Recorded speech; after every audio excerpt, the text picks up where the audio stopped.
Has a red light come on? Oh yeah. Okay. Action. Right, Micky, you're a playwright, aren't you? I've wrote plays, yes. Yeah. Can you tell me about the first ever play you wrote? The first ever play I wrote, it was about two people in a prison cell. I was in prison at the time, so it was about prison, because I write about what you know, really. And one of them, and there was two fellas in one cell, which I wasn't. I always had a single cell, and one of them's kind of really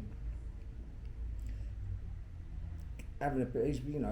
He's fallen into a mental crisis. Really, he's worried about his wife and his children, and his cellmates trying to help him, but it wasn't happening. He has a kind of breakdown and ends up in the prison hospital. And had you ever thought about writing plays before, or that was a completely new? Completely new. I was I liked education, and doing education in prison was a way of getting out of the prison workshops and cleaning the wings and all them jobs that are like kind of boring.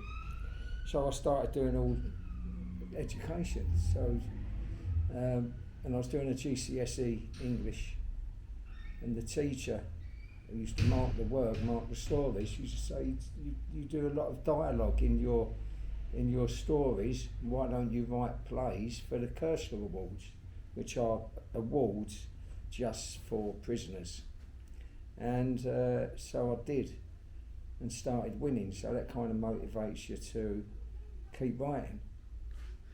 And then I kind of kept doing it when I was out. I've never earned any money out of it. It's only like an hobby, it's an interest that I like. But it's good to kind of have a play on in a theatre and people clap and laugh in the right places, and so that kind of keeps you going. That was going to be one of my questions. How does it feel when you see your plays performed? Fucking fantastic. But then sometimes you see reviews and they go, oh no, that wasn't a good review. But they're the ones you remember. But then if it was a play where there's mixed reviews and so like some good ones, and this woman just wrote maybe one thing that you didn't like, really she said it was too long. Not that it was a bad play, but it's too long. But that's what you remember. I can't remember any phrases from the good reviews from the same play. I just remember that. So, but there, it's all right. And do you ever get involved in the directing it, or do you just write the play, or which is it? Both. If there's no money for a director, then I'll direct. But also handing it over to the director, you have to trust their judgment. Trust that they ain't going to ruin your play with bad direction. And most of the times, it's good. There will be something you go, oh, I wouldn't have done it like that. That's sure happen. But you've handed it over, so you've got to trust them in the end. You can't go making yourself busy. Go, whoa, don't do that again tomorrow night. And most of the times there's dialogue between, for the first few rehearsals, you probably sit in and they want to take notes and ask questions, but then you've got to leave them to it. It's like giving away your baby. That's part of it. That's the theatre. And how do you feel about actors having input, whether they like change a line or change something? I fucking hate it, but you've got to have compromise, and I'll always listen if I can explain why it's going to improve it, and I can see that, then it ain't a problem. So it's compromise, but if it's they want to add bits in, and they can show me that it works, I'm all for it.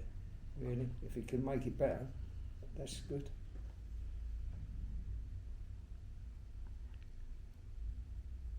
When you write a play, is it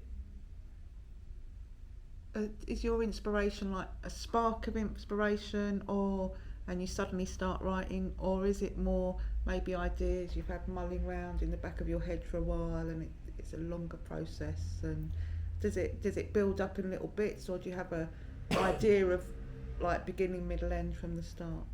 No, I wish I did. And you should always have an end to write towards, but that can change, you know, because you're writing and you go, oh no, this is a better way to go. But you should have a plan of the beginning, middle and end to work towards. Otherwise you're just writing and it ain't going anywhere. You have to kind of have a kind of map to stick to, even if it does divert. But no, I wish I did have lots of ideas. I did when I was in prison, because I didn't have a lot else to do. But now it's usually based on, is there a theme? You know, someone, I know runs a theatre, was having a festival of short plays recently, and there was a theme to it. So that's it. You've got to write to fit the theme. And then sometimes someone said, "Can you write us a play about this?" And yes, I can. But other than that, I could sit and stare at a blank bit of paper for days. So I don't bother. I wait till there's a theme and or a new festival, and I go, right, I've already got something for that, and send it in. And are you working on anything at the moment? Yes, but I haven't picked it up for a while. I was kind of writing like mad for kind of over a year ago. I was writing like mad, and I've kind of come to a dead end, and I haven't thought of a way to get round it. So I've not gone back to it, and I should do. Have you got a favourite play out of all the plays you've written? Yeah, it was one with open book actually. It was called Hammer Horror, and do you know him, Michael who used to do the drama? I know of him, I've never met him. He directed it, and I see it was the theme of, you know, you get these people who make out they're from the gas board or something like that, and get in old ladies' house and nick all their purse in it. Well, it's about that, and the son was there who trapped him and tied him up. That's why it's called Hammer Horror. And would there be which famous actors or actresses would you have in your like ideal setup in your play? Oh, Robert De Niro, Al Pacino.